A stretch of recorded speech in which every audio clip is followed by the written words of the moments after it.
پہاڑی زبان میں اپڈیٹ سنیے۔ بھارتی حکومت اپنے زیر تسلط جموں کشمیر وچ آزادی دے متوالیاں کو خوفزدہ کرنا واسطے ہر طرح دے چانکیائی اور سامراجی حربے تے ہتھ کنڈے استعمال کر رہی ہے۔ ایک طرف بلا جواز گرفتاریاں، دوران حراست ہلاکت، ڈومیسائل دے قانون وچ تبدیلی، تاریخی مقامات دے ناواں دی تبدیلی، جعلی جھڑپاں اور عزتاں دی پامالی اپنے عروج اُتے ہے، اور دوئے پاسے ہن نت نویں بانے بنا کے بے گناہ لوکاں دی جائیداداں ضبط کیتی جا رہی ہیں۔ مودی حکومت جائیداداں دی ضبطی دا ایک غلیظ قدم اس واسطے چاہ رہی ہے تاکہ آزادی دی مقدس تحریک دے نال وابستہ لوکاں کو دستبردار کیتا جا سکے۔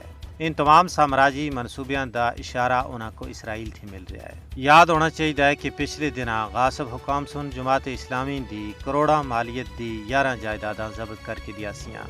کشمیر دی صورتحال اُتے ڈونگی نظر رکھنے والے ماہرین دا آخنا ہے کہ کشمیریاں دی جائیداداں ضبط کرنیاں مودی دی ہندوتوا حکومت دی طرفوں سراسر سیاسی انتقام گیری ہے۔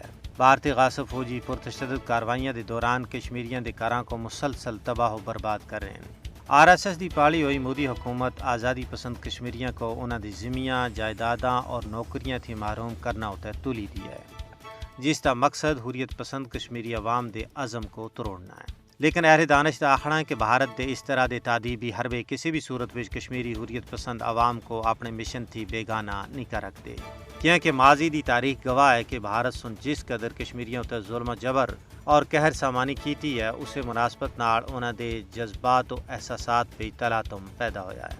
اس دی معلوم ہوندا ہے کہ ظلم و جبر اور جور و ستم نال تحریکاں مٹدیاں نہیں، بلکہ انہاں وچ ایک نواں ابھار پیدا ہوندا ہے۔ اس واسطے بھارتی بدمست حکمرانہ کو ہوش تھی کم کندے ہویاں اس قضیے کو حل کر کے جنوبی ایشیا کو ایک بڑی تباہی تھی بچانا ہو سی۔